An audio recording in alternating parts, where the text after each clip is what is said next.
Hello दोस्तों, मेरे इस यूट्यूब चैनल में आपका स्वागत है। और आज की वीडियो में हम देखेंगे जावास्क्रिप्ट इंटरव्यू क्वेश्चन।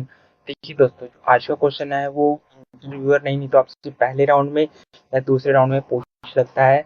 और ये बहुत मोस्ट इम्पोर्टेंट क्वेश्चन है। अगर अगर आपका पहला राउंड ग्रुप डिस्कशन का हुआ तो दूसरे राउंड में इसको आप मान के चलो कि ये क्वेश्चन ये आना ही है। और ये क्वेश्चन देखिए दोस्तों, बहुत इंपॉर्टेंट है। अगर आप फंक्शन का यूज सही से करना चाहते हैं तो ये बहुत इंपॉर्टेंट क्वेश्चन आप कह सकते हैं इसको। तो दोस्तों चलो देखते हैं हम what is difference between the argument and parameter. हमें डिफरेंस बताना है कि आर्ग्यूमेंट और पैरामीटर में डिफरेंस क्या है, मतलब अंतर क्या है। तो इसको समझने से पहले हमें पता होना चाहिए कि फंक्शन हमारे कैसे काम करते हैं इन जावास्क्रिप्ट में। तो पहले हम कुछ फंक्शन के 3 पॉइंट देखते हैं, उसके बाद आगे जाके हम थोड़ा फंक्शन का एग्जाम्पल लिखेंगे और उसके बाद हम इनके डिफरेंस देखेंगे पैरामीटर और आर्ग्यूमेंट की। तो देखिए दोस्तों, जो हमारा फर्स्ट पॉइंट है वो हमारा कि functions are reusable code which you can use anywhere in your program. जो फंक्शन हमारा एक हमें फीचर प्रोवाइड करता है कि हम इसको रीयूजेबल बार बार रीयूज कर सकते हैं डिफरेंट डेटा, मतलब नंबर्स लेकर या फिर कहीं तो वैल्यू लेकर, और डिफरेंट हम आउटपुट निकाल सकते हैं। और इसको हम अपने प्रोग्राम में कहीं भी यूज़ कर सकते हैं। एक बार डिफाइन कर दिया तो हम इसको कहीं भी अपने प्रोग्राम में कॉल कर सकते हैं। और it is a block of code design to perform a particular task. देखिए दोस्तों, ये एक तरह का ब्लॉक ऑफ कोड है। देखिए दोस्तों, यहाँ पर मेरा फंक्शन मान लो स्टार्ट हो रहा है, तो ये जो मेरा इतना है ये मेरा एक ब्लॉक ऑफ कोड है जो यहाँ पर मैं अपना प्रोग्राम लिखूंगा और ये मेरा जो फंक्शन है इसको एग्जीक्यूट करता रहेगा। जब भी कॉल रहेगा तो उसको मेरा प्रोग्राम को मेरा रन कर देगा, फिर मेरा आउटपुट दे देगा। ये मैं आपको बताना चाहता हूँ, ये हमारा एक ब्लॉक ऑफ कोड है। इसी में हमारा सारा कोड लिखा जाता है, मतलब जो भी हमें फंक्शनैलिटी देनी है उस प्रोग्राम में वो फंक्शन लिखा जाएगा यहाँ पर कि हमें कराना क्या है, और वो परफॉर्म होएगा जब भी कॉल होएगा। तो JavaScript function execute when someone call. मैंने आपको दोस्तों ये बताया था, ये वाला पॉइंट, थर्ड पॉइंट, कि जावास्क्रिप्ट फंक्शन तब भी एग्जीक्यूट करेगा, तभी रन करेगा जब कोई उसे कॉल करेगा। You can use the same code with a different argument and to produce different value. मैंने आपको बताया था कि रीयूजेबल तभी होएगा जब हम अपने आर्ग्यूमेंट को, अपने पैरामीटर को सही से इस्तेमाल कर पाएंगे, अदरवाइज फंक्शन भी किसी काम का नहीं रहेगा दोस्तों। तो हम डिफरेंट आर्ग्यूमेंट देके हम डिफरेंट वैल्यू को प्रोड्यूस कर सकते हैं। अभी आई थिंक अभी आपको आर्ग्यूमेंट समझ में आया हो कि आर्गुमेंट क्या है, लेकिन मैं आपको बताना चाहता हूँ कि हम डिफरेंट आर्गुमेंट देके डिफरेंट वैल्यू को रिजल्ट मतलब आउटपुट कर सकते हैं, तभी एक रियल कोड माना जाता है। पहले तो हम थोड़ा देखते हैं कि फंक्शन को डिफाइन डिक्लेरेशन कैसे करते हैं। तो सबसे पहले हमने फंक्शन यहाँ पर लिखा, फिर हमने इसको डिफाइन किया ऐड नाम से कि फंक्शन का जो नेम है वो ऐड है। एंड देन हमने उसमें ये ब्लॉक ऑफ कोड है और हमने इसमें यहाँ पर अपना कोड लिखा कि हम कराना क्या चाहते हैं।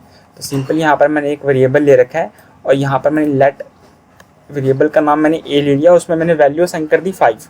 और नेक्स्ट लाइन में हमने एक और वेरिएबल लिया और उसमें हमने बी वेरिएबल का नाम बी रख रखा है और उसमें हमने वैल्यू असाइन कर दी 4। और हमने इसको सिंपल रिटर्न करा दिया कि वैल्यू हमें रिटर्न कर दो, ए प्लस बी हमें रिटर्न कर दो। यहाँ देखिए दोस्तों, मैंने यहाँ पर कॉल किया है। यहाँ पर हमने पढ़ा ही था कि जावास्क्रिप्ट फंक्शन तभी एग्जीक्यूट करेगा जब इसे कॉल करेगा। तो देखिए सकते हैं यहाँ पर मेरा फंक्शन का नाम ऐड था और यहाँ मैंने ऐड को कॉल कर दिया है और सिंपली मैंने इसको कंसोल कर दिया है, मतलब इसको प्रिंट कर दो मेरे टर्मिनल पे। तो पहले इसको हम अनकमेंट कर देते हैं, यहाँ अनकमेंट हो चुका है। और एक बार हम अपने कोड को एक बार टर्मिनल पे आउटपुट देख लेते हैं इसका। तो देखिए दोस्तों, यहाँ पर हमें 9 आउटपुट मिल चुका है। दोस्तों अब इसमें वैल्यू चेंज करके देखते हैं कि कैसे फंक्शन को हम यूज़ करते हैं।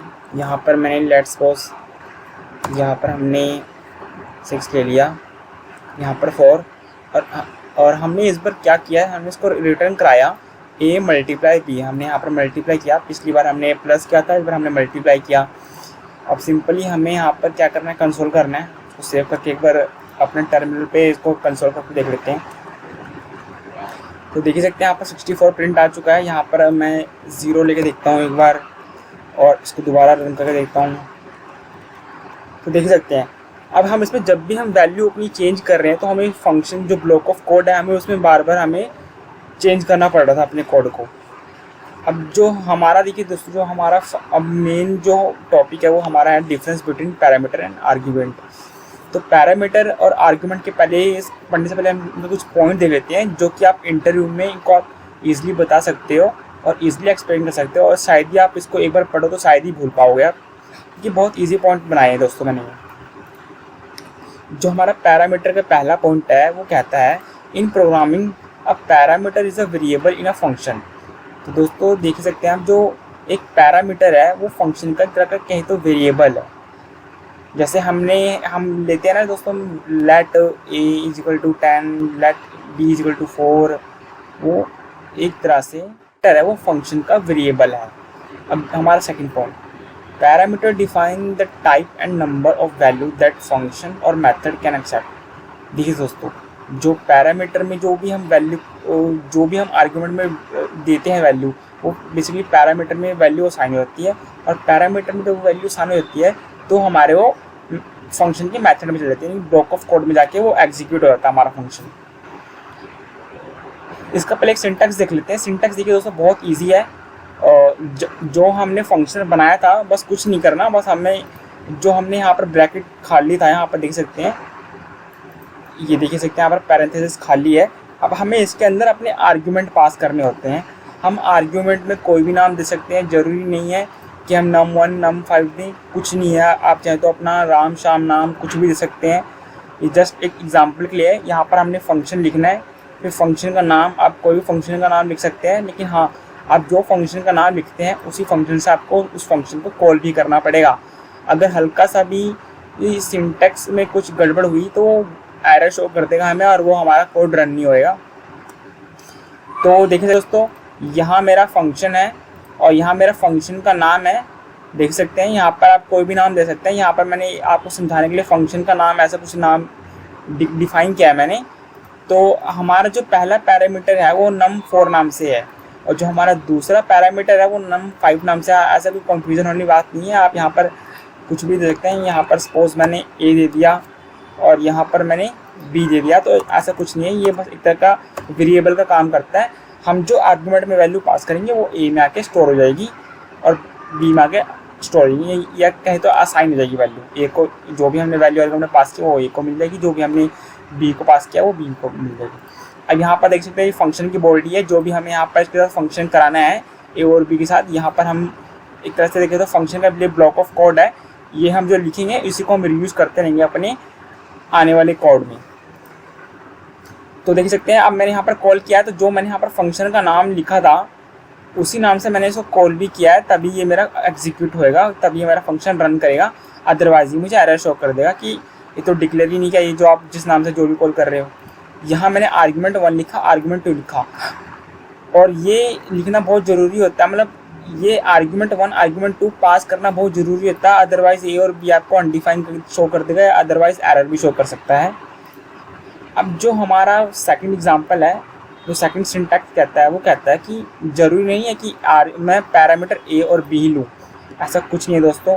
हम अनलिमिटेड पैरामीटर दे सकते हैं। हम ए बी सी डी जो भी हमारा जितना मर्जी हम पैरामीटर एक फंक्शन में पास कर सकते हैं, और फंक्शन की बॉडी में उसको परफॉर्म करा के, और हम उसमें अपना फंक्शन जब कॉल करें तो उसमें जो भी हमने जितने भी पैरामीटर पास किए उसमें हम वैल्यू को पास करके हम एक अपने फंक्शन को एग्जीक्यूट कर सकते हैं। अपने जो हम कराना चाहते हैं वो हमें कर सकते हैं।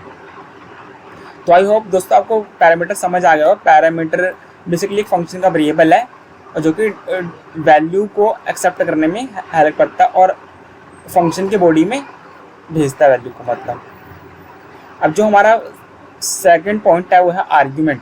आर्ग्यूमेंट को देखिए दोस्तों, argument is also known as actual argument. अब ये इंपॉर्टेंट क्वेश्चन है कि अगर आपसे कोई इंटरव्यूअर पूछता है कि डिफरेंस बिटवीन पैरामीटर और आर्ग्यूमेंट, तो इसका सेम क्वेश्चन ये भी बन सकता है कि difference between formal and actual में डिफरेंस बता दो जावास्क्रिप्ट में, ऐसा भी क्वेश्चन बोल सकता है इंटरव्यूअर। तो मैं आपको बताना चाहता हूँ दोस्तों, जो फॉर्मल होता है वही हमारा एक तरह से पैरामीटर होता है, और जो एक्चुअल होता है वो हमारा आर्ग्यूमेंट होता है। एक्चुअल्स मीनिंग मतलब रियल वैल्यू, जो हम उसमें वैल्यू पास कर रहे हैं वही हमारी रियल वैल्यू मानी जाएगी। वो हम आगे देखते हैं कि रियल वैल्यू कैसी मानी जाएगी। पहले इसके कुछ पॉइंट पढ़ लेते हैं। जो हमारा फर्स्ट पॉइंट है कि argument also known as actual argument, जो आर्ग्यूमेंट को हम एक्चुअल आर्ग्यूमेंट भी कह सकते हैं। और कई बार इंटरव्यूअर मतलब प्रॉब्लम को और बढ़ाने के लिए वो हमें ऐसा बोल सकते हैं कि difference between actual and formal में डिफरेंस बता दो हमें कोई भी, और विद एग्जांपल। तो हम जो हमने पैरामीटर आर्ग्यूमेंट पढ़ा हम वही बता सकते हैं, ऐसा कोई कुछ भी नहीं है, दोनों सेम ही है। They are use to supply the value of the parameter. आपको समझ आई होगा दोस्तों। तो सेकंड पॉइंट है कि आर्ग्यूमेंट का यूज किस लिए है, कि वैल्यू को सप्लाई करने के लिए। कहाँ? फंक्शंस के पैरामीटर में। जो हम यहाँ पर जो भी हम एक्चुअल में हम वैल्यू पास करेंगे वो कहाँ जाएगी, वो जाएगी हमारे पैरामीटर्स में, वो वैल्यू असाइन होती रहेगी। और देन पैरामीटर कहाँ जाएगा, पैरामीटर की जो वैल्यू वो फंक्शन की बॉडी में जाएगी। और जो भी हमने वहाँ पर बोला होगा करने के लिए उसे प्लस माइनस बी या फिर कोई लूप्स में उसको हमें यूज़ करना है, कोई कंडीशन में यूज़ करना है, उसको हम इस्तेमाल कर सकते हैं। जो हमारा थर्ड पॉइंट है कि functions argument are the real value pass to and receive by the function. तो ये जो मैंने बताया था, जो एक्चुअल आर्ग्यूमेंट है, जो वही एक तरह की रियल वैल्यू है, वही एक कहे तो असली वैल्यू है जो हम पैरामीटर के थ्रू अपने फंक्शंस की बॉडी में भेज रहे हैं। अब इसके थोड़े एग्जांपल देख लेते हैं दोस्तों। ये हाँ मेरा पहला एग्जांपल है। तो इसमें हो क्या रहा है, इसमें हमने फंक्शंस को पहले डिफाइन किया है, ऐड नाम से हमने फंक्शन बनाया है। और उसमें हमने दो पैरामीटर्स दे रखे हैं, पैरामीटर ए और पैरामीटर बी। आपको दिख रहा होगा यहाँ पर पैरामीटर ए पैरामीटर बी, यानी कि इस फंक्शन में टोटल कितने पैरामीटर है, टोटल इसमें 2 पैरामीटर है, ए और बी नाम से। अब ये हमारा ब्लॉक ऑफ कोड है कि हम कराना क्या चाहते हैं, तो हम रिटर्न कराना चाहते हैं ए प्लस बी को हम रिटर्न कराना चाहते हैं, दैट्स इट, और कुछ नहीं। और सिंपल जब हमने कॉल किया और हमने आर्ग्यूमेंट 1 और आर्ग्यूमेंट 2 को में हमने रियल वैल्यू पास कर दी। ये ए और बी तो कोई ऐसा है नहीं कि प्लस करके हमें शो कर देगा नंबर कोई भी, हमने रियल वैल्यू यहाँ से पास की, जो सीधा यहाँ से हमारी वैल्यू 4 और 5 इसमें असाइन होगी। एंड देन इसके बाद हमारी जो वैल्यू है वो हमारे फंक्शन की बॉडी में पास होगी। और जो भी हमने टास्क बोला था करने के लिए, जो भी हमने ब्लॉक ऑफ कोड में हमने लिखा था, वो हमारा रिटर्न हो जाएगा। अब इसे दोस्तों एक बार रन करके देखते हैं। यहाँ पर मैंने सेव कर लिया है, इसे पहले कट कर देते हैं, नहीं कट नहीं, इसको पहले एक कंसोल करके देखते हैं अपने टर्मिनल पे। तो यहाँ पर मैं कंसोल लॉग कर देता हूँ, देन ऐड में हमें 4 और 5 वैल्यू पास करनी है। इसको मैं हटा देता हूँ, इसका कोई अब यूज़ नहीं है, क्योंकि ये हमने यहाँ पर कंसोल कर लिया, आपको दिख रहा होगा यहाँ पर। तो दोस्तों इसे एक बार हम रन करके देखते हैं अपने टर्मिनल पे।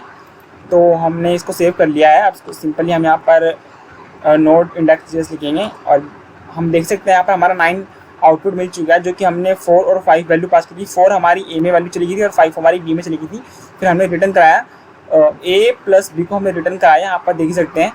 अब देखिए दोस्तों, जब मैं यहाँ पर अगर यहाँ पर मैं माइनस डालूँ तब हमारा क्या आउटपुट आता है हम देख सकते हैं। यहाँ पर देख सकते हैं हमारा -1 है, यहाँ पर आ चुका हमारा वैल्यू।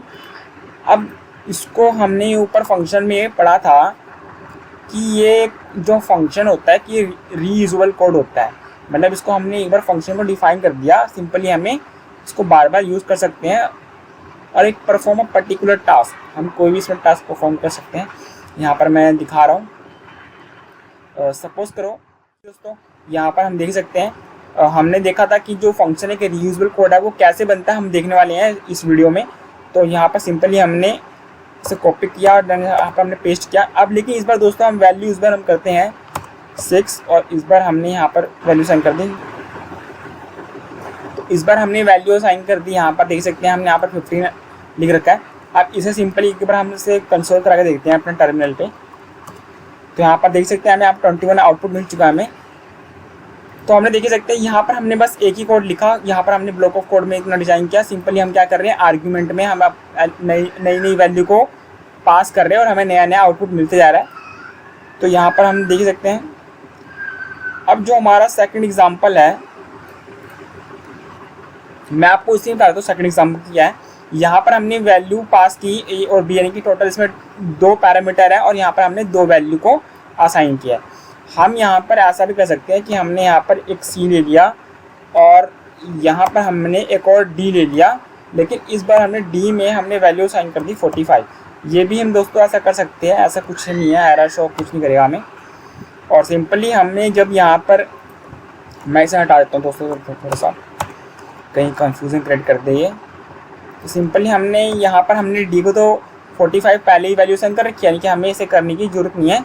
सिंपली हमें यहाँ पर बस ए को 4 असाइन कर रखा है, बी को 5, तो हमें सिंपली सी को असाइन करनी है वैल्यू, और सी को हम लेट्स सपोज हमने ए साइन कर दिया यहाँ पर। इसे सेव करके अपने टर्मिनल पे से देखते हैं।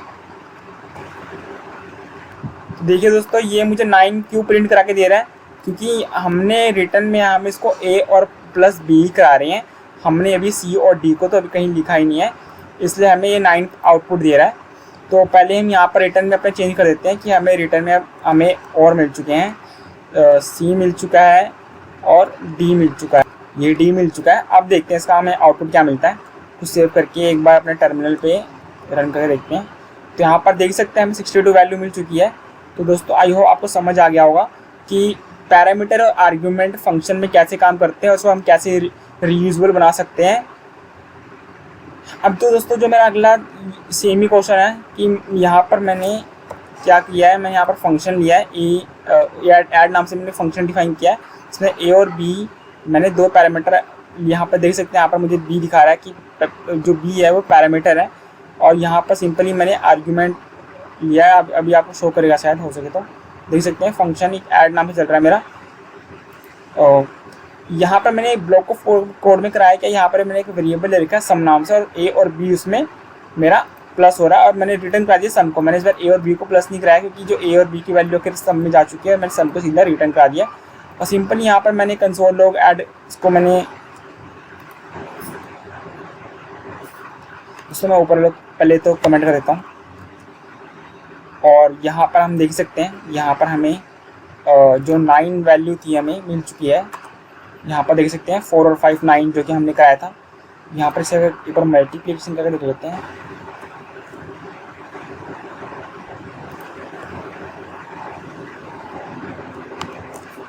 यहाँ पर मल्टीप्लिकेशन करके देखते हैं दोस्तों हमें और तो इसका जो आउटपुट है वो हमें मिल चुका है 20, 5 4 20।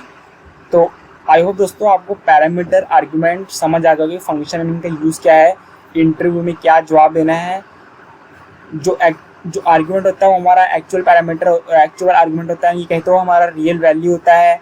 और जो पैरामीटर होता है वो फंक्शन का वेरिएबल हो सकता है, जो कि वैल्यू को एक्सेप्ट करके फंक्शन में पास करता है, और जो फंक्शन में जो भी ब्लॉक ऑफ कोड है वो हमें एग्जीक्यूट करके हमें वैल्यू देता है। तो दोस्तों ऐसी और इन्फॉर्मेटिव वीडियो पाने के लिए हमारे चैनल से जुड़े रहें और चैनल को लाइक और सब्सक्राइब जरूर करें। थैंक यू दोस्तों, जय हिंद।